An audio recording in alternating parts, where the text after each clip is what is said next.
नमस्कार प्यारे विद्यार्थियों, आज के एग्रीकल्चर के इस वीडियो के अंतर्गत हम कंपोस्टिंग के बारे में अध्ययन करेंगे।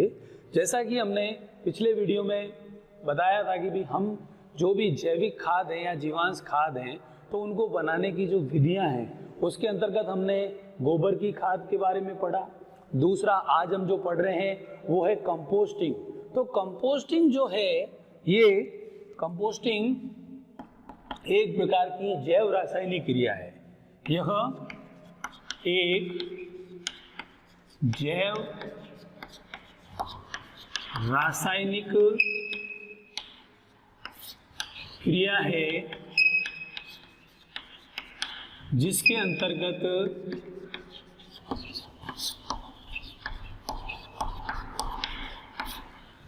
वायवीय तथा अवायवीय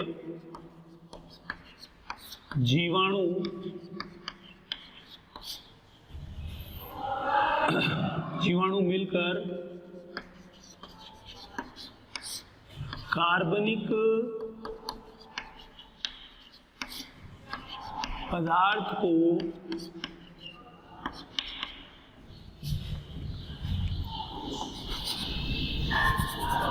खाद में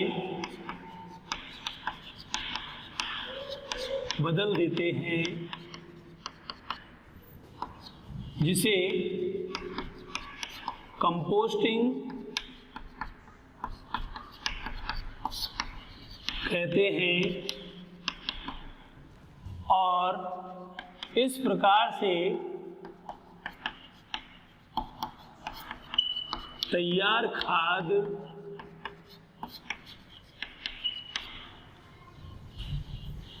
कंपोस्ट खाद कहलाती है।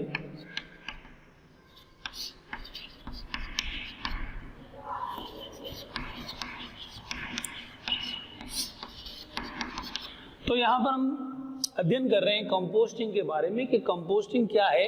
यह एक जैव रासायनिक क्रिया है जिसके अंतर्गत वायवीय और अवायवीय जीवाणु जो है मिलकर के क्या करते हैं, कार्बनिक पदार्थों को सड़ा गला करके उसको खाद के अंदर तब्दील कर देते हैं और इस प्रकार की क्रिया कंपोस्टिंग कहलाती है। और इस कंपोस्टिंग के द्वारा जो खाद निर्मित होती है उस निर्मित खाद को हम क्या कहते हैं, कंपोस्ट खाद कहते हैं। और इसके अंतर्गत हम आगे जब पढ़ते हैं तो कंपोस्टिंग के प्रकार जो हैं, तो कंपोस्ट के कौन कौन से प्रकार हैं, तो परिभाषा के तौर पर हम कंपोस्टिंग को लिख सकते हैं। एक नंबर का प्रश्न आ सकता है इसके अंतर्गत कि कंपोस्टिंग से आप क्या समझते हैं, कंपोस्टिंग से क्या तात्पर्य है, कंपोस्टिंग किसे कहते हैं और कंपोस्टिंग को परिभाषित कीजिए। तो हम लिख सकते हैं कि यह एक जैव रासायनिक क्रिया है जिसके अंतर्गत जो है जो वायवीय जीवाणु और अवायवीय जीवाणु जो है वो क्या करते हैं, कार्बनिक पदार्थों को सड़ा गला करके उसको खाद के अंदर बदल देते हैं। और इस प्रकार की क्रिया को कंपोस्टिंग और इस प्रकार से तैयार खाद को कंपोस्ट खाद कहते हैं। कंपोस्ट के जो प्रकार हैं वो मुख्य रूप से दो प्रकार हैं, ठीक है ना। एक तो कंपोस्ट जो है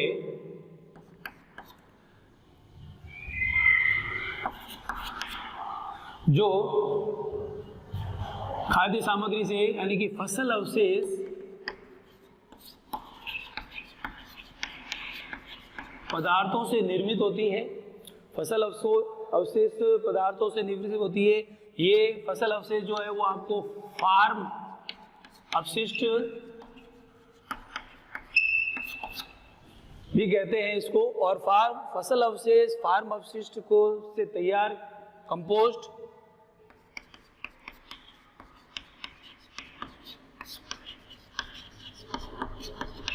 और दूसरी जो है शहरी तथा कस्बों से प्राप्त अपशिष्ट से तैयार कंपोस्ट। तो इस कंपोस्ट को हम शहरी जो कचरा होता है, जो हमारा जो जो घर का जो घरेलू कचरा है, जो शहरी क्षेत्र में, कस्बों के क्षेत्र में जहाँ से मिलता है उसको इकट्ठा किया जाता है, और इस इकट्ठे किए गए अपशिष्ट कचरे को हम क्या करते हैं, इस्तेमाल करते हैं कंपोस्ट बनाने के लिए, ठीक है ना। और ये खाद जो है वो कंपोस्ट खाद जो है वो भी आपके स्थूल कार्बनिक खाद कहलाती है। ये खाद किस प्रकार की खाद है, स्थूल कार्बनिक खाद कहलाती है। और इसके अंदर भी क्या होता है, कार्बनिक पदार्थों की जो मात्रा है वो ज्यादा होती है, जबकि पोषक तत्वों की जो मात्रा है वो कम पाई जाती है। और दोनों प्रकार की जो कंपोस्ट है, उन दोनों प्रकार की कंपोस्ट को बनाने के लिए हमें कंपोस्ट पिट तैयार करना पड़ता है।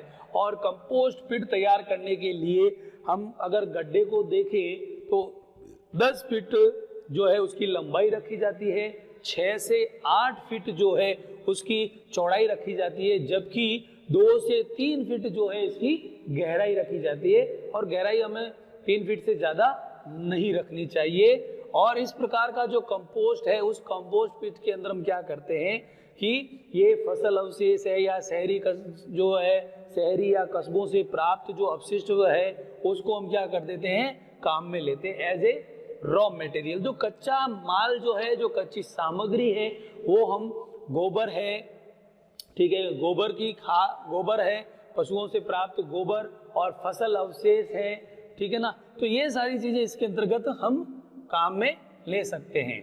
अब इसके बाद में हम बात करते हैं यहाँ पर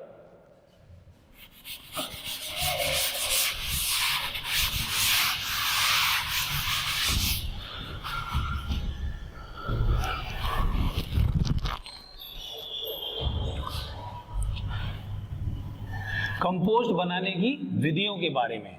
तो जो कंपोस्ट है उसको बनाने के लिए जो वर्तमान समय के अंदर जो प्रचलित विधियां हैं जिनका हम इस्तेमाल करके कंपोस्ट खाद को बनाते हैं, तो कंपोस्ट हम हमारे घर के अंदर भी बना सकते हैं। आज वर्तमान समय में कई लोग जो है अपने घर के अंदर जो किचन गार्डन बनाते हैं, उस किचन गार्डन को बनाने के लिए वो अपने साथ ही साथ क्या करते हैं, घरेलू जो गीला कचरा होता है और सूखा कचरा उसको अलग अलग डस्टबिन में रखा जाता है। जो गीला कचरा होता है उस कचरे को क्या किया जाता है, जो घरेलू कचरा है उस कचरे को हम किसी कंपोस्ट पिट या किसी ऐसी बकेट के अंदर या किसी ऐसे टब के अंदर हम उसको इस्तेमाल कर सकते हैं। घर के अंदर ही हम क्या कर सकते हैं कि जो सब्जियों का जो छिलके वगैरह जो हम सब्जियां काटते हैं उनसे प्राप्त जो पादप अवशेष है, जो फल और सब्जियों के छिलके हैं उन, और घर के अंदर जो भी लहसुन प्याज वगैरह छीलते हैं उनके छिलके, तो हम घरेलू जो कचरा है उस घरेलू कचरे को हम इस्तेमाल करके क्या कर सकते हैं, कंपोस्ट के अंदर इस्तेमाल कर सकते हैं। और उससे जो निर्मित खाद है उस निर्मित खाद का हम इस्तेमाल क्या कर सकते हैं, किचन गार्डन के अंदर कर सकते हैं। तो यहाँ पर उनको दोहरा फायदा है कि एक तो हमारा घर का जो कचरा है वो वेस्ट नहीं जाता है, उस वेस्ट मटेरियल से ही हमने क्या बना दिया, खाद तैयार कर दी। और उस खाद का इस्तेमाल हम घर के अंदर उगाई जाने वाली फसलों के लिए, पेड़ पौधों के लिए, सब्जियों के लिए हम क्या कर सकते हैं, इस्तेमाल कर सकते हैं। तो यहाँ पर हम 3 प्रकार की विधियों को देखते हैं। जो पहली विधि है इसको हम इंदौर विधि के नाम से जानते हैं, दूसरी विधि जो है इसे हम बेंगलोर विधि के नाम से जानते हैं, और तीसरी जो विधि है उसे हम नेडेप विधि के नाम से जानते हैं। तो इन तीनों विधियों के अंतर्गत हम कंपोस्ट तैयार करने के लिए इस विधि को काम में लेते हैं। तो पहली जो विधि है जिसे हम इंदौर विधि कहते हैं, इस इंदौर विधि को सबसे पहले जो इनके विकसित करता है, किन्होंने विकसित किया इनको, विकसित करता की अगर अपन बात करें तो 2 वैज्ञानिकों ने इसके अंतर्गत कार्य किया। ए हॉवार्ड और जसवंत डी वार्ड। तो ये जो विकसित करता है जिनका नाम ए हॉवार्ड और जसवंत डी वार्ड है, इन दोनों ने मिलकर के इंदौर विधि को इजाद किया, इसको विकसित किया। और विकसित करने का जो समय था 1931 1924 से 1931 का जो समय था, वर्ष 1924 से 1931 में इसको विकसित किया गया। और ये दोनों जो वैज्ञानिक हैं, इन वैज्ञानिकों ने एक संस्थान का नाम है जिसका नाम है institute of plant nutrition, institute of plant nutrition, institute of plant nutrition के अंतर्गत कार्यरत थे। और इन्होंने वहीं पर 1924 से लेकर के 31 का जो समय रहा, उस समय इस विधि को इजाद किया। और इस विधि के अंतर्गत कंपोस्ट खाद बनाने की एक उत्तम तकनीक को इन्होंने विकसित किया, ताकि हम जीवांश खाद या जैविक खाद का उपयोग कर सके। और इस विधि से तैयार जो खाद है वो लगभग क्या होता है, 4 माह के अंदर तैयार हो जाती है। 4 माह का इसके अंदर समय लगता है और 4 महीने के अंदर ये तैयार हो जाती है। और इस विधि से प्राप्त जीवांश खाद का उपयोग हम कर सकते हैं एक स्थूल कार्बनिक खाद के रूप में। आगे की कड़ी में हम पढ़ेंगे कि जो इंदौर विधि है, इस इंदौर विधि के अंतर्गत हम इसके बनाने की विधि के बारे में पढ़ते हैं। बनाने की विधि, तो इसके बनाने की जो विधि है, उस विधि का हम वर्णन यहाँ पर करेंगे कि इंदौर विधि द्वारा कंपोस्ट बनाने की विधि। तो उसके अंतर्गत हम सबसे पहला जो पॉइंट है वो देखते हैं कि इसमें जब हम कंपोस्ट बनाना चाहते हैं तो हमें उससे पहले गड्ढे का जो आकार है वो कितना रखना चाहिए, वो पहले से ही हमें निर्धारित किया हुआ होता है। जो इस विधि को इजाद किया उन लोगों ने बताया कि भी आप जब कंपोस्ट बनाते हैं तो कंपोस्ट बनाने के लिए आपके पास में एक तो जगह होनी चाहिए, ऐसी जगह होनी चाहिए जो कि ढालू स्थान पर हो, ढालू स्थान पर, और जहाँ पर छायादार स्थान हो, ढालू स्थान हो। तो ऐसी जगह को हम पहले से सुनिश्चित करें, उस जगह पर हम गड्ढे का निर्माण करें, कंपोस्ट पिट का निर्माण करें। और इस कंपोस्ट पिट के अंदर जो इसकी लंबाई की हम बात करते हैं तो कंपोस्ट पिट के अंदर जो लंबाई है, जो इसकी चौड़ाई है और जो इसकी गहराई है, तो इन 3 चीज़ों को ध्यान में रखना है कि भी हम किस आकार का हम गड्ढा तैयार करें। तो लंबाई के तौर पर हम इसके अंदर 10 फीट क्या लेते हैं, इसको लंबा लेते हैं। और या हम आवश्यकता अनुसार इस लंबाई को बढ़ा सकते हैं, आवश्यकता अनुसार इस कि हम लंबाई को बढ़ा सकते हैं। चौड़ाई जो है वो 6 से 8 फीट तक हमको रखनी होती है। और इसके अंतर्गत हम 2 से 3 फीट जो है वो हम क्या लेते हैं, इसकी गहराई लेते हैं। और गहराई जो है सामान्यतः 2 से 3 फीट होती है। 3 फीट से ज़्यादा हमें गहराई बिल्कुल भी नहीं रखनी है। हम लंबाई को बढ़ा सकते हैं और इस प्रकार का जो गड्ढा तैयार हो जाता है और वो ढालू स्थान पर तैयार किया जाना चाहिए, छायादार स्थान हो वहां पर, जहां पर वायवीय और अवायवीय दोनों प्रकार के जीवाणु जो है वो आसानी से काम कर सकते। तो ये वायवीय प्रकार के जीवाणु जो है ये खुले में तैयार किया जा सकता है। अगर हम वर्षा ऋतु के अंदर इस खाद को अगर हम तैयार करते हैं तो इसको हम खुले स्थान पर भी हम बना सकते हैं, लेकिन हमें इसकी जो परतों की जो ऊंचाई है वो 2 फीट से ज़्यादा हमें नहीं रखनी चाहिए। तो गड्ढे का जो आकार है वो इस प्रकार का होना चाहिए और इस आकार को हम ध्यान में रखते हुए हम इस गड्ढे की क्या करते हैं। दूसरा जो चरण इसके अंतर्गत है, इस विधि के अंतर्गत हमें आवश्यक सामग्री यानी कि कंपोस्ट बनाने के लिए हमारे पास में जो आवश्यक सामग्री क्या क्या होनी चाहिए, आवश्यक सामग्री, ठीक, रिक्वायरमेंट।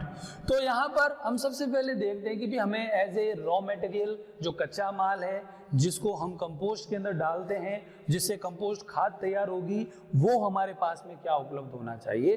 जैसे हम यहाँ पर बात करते हैं जैसे पादप फसल अवशेष है ना, फसल अवशेष, फसल अवशेष है, खरपतवार है, खरपतवार, गोबर,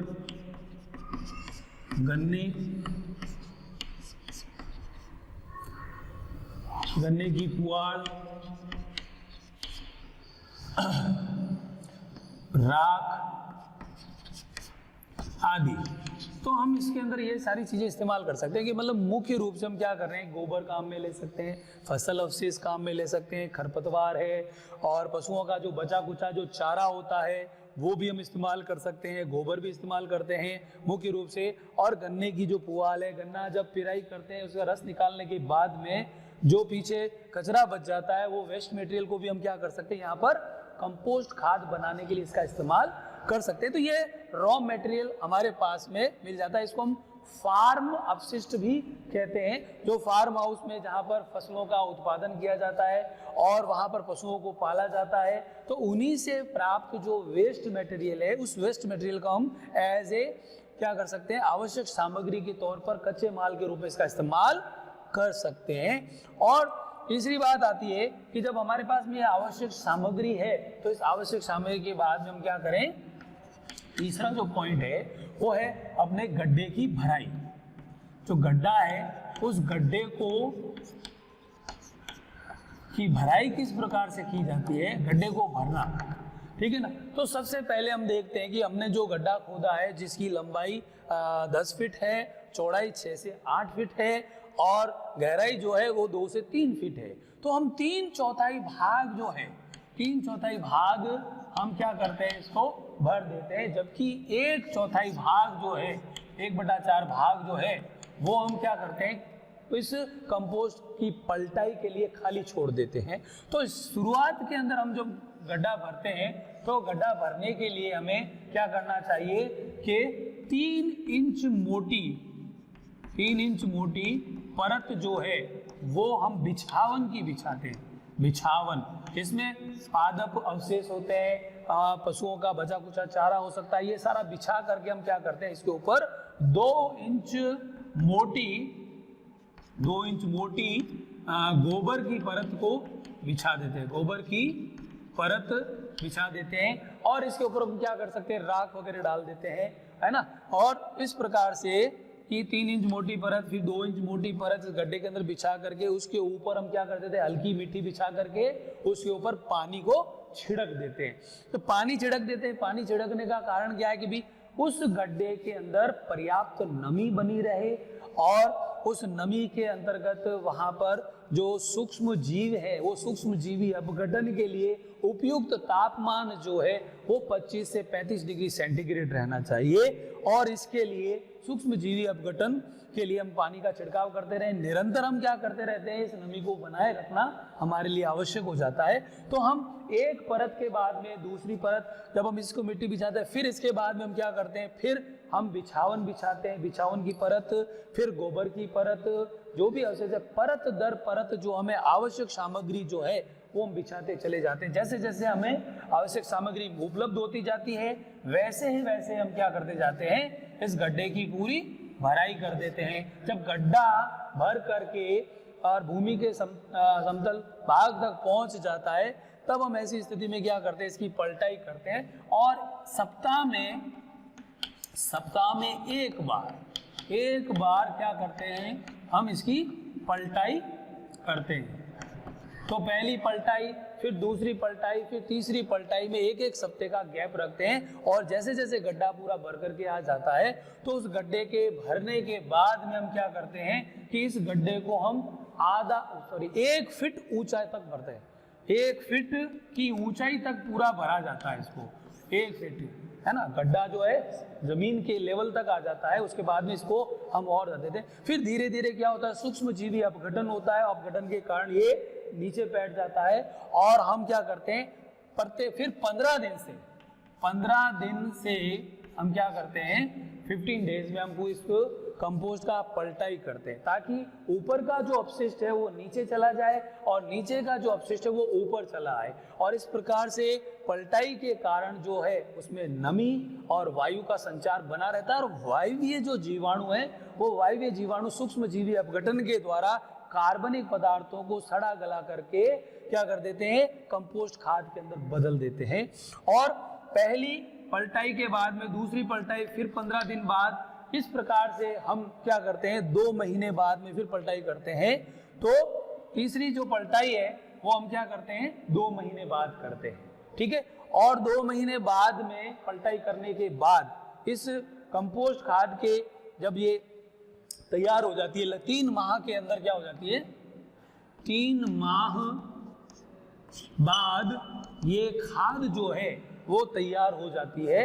और हम इसी रीति से हम क्या करते हैं, गड्ढे की भराई करते हैं, कच्चा जो माल हमारे पास मौजूद है और आवश्यक सामग्री के रूप में हम उसको इस्तेमाल कर सकते हैं।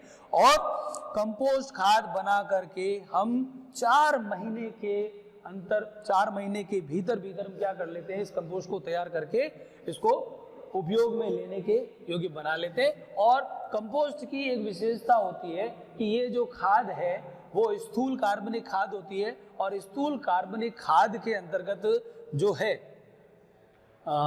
इसके अंदर जो कार्बनिक पदार्थ की मात्रा वो क्या होती है, अधिक पाई जाती है और पोषक तत्वों की मात्रा जो है तुलनात्मक दृष्टि से कम पाई जाती है।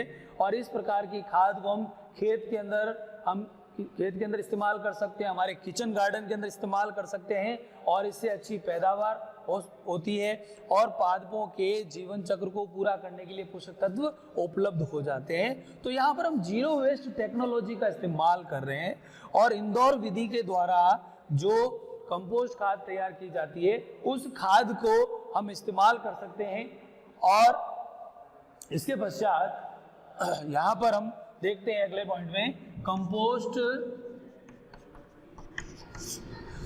को पलटना। तो कंपोस्ट को पलटना मतलब 15 दिन बाद अंतराल से हम क्या करते हैं, इसको पलट देते हैं, फिर 2 माह बाद हम इसको पलट देते हैं और जब गड्ढे के अंदर नमी को बनाए रखते हैं तो इस प्रकार से हम उसको पलटाई करते रहते हैं ताकि पूरी तरह से क्या हो जाए, ये खाद तैयार हो जाए। और इस प्रकार से प्राप्त खाद को हम किचन गार्डन में और खेत के अंदर इस्तेमाल करके अपनी पैदावार को बढ़ा सकते हैं। धन्यवाद, बाकी का हम कल पढ़ेंगे।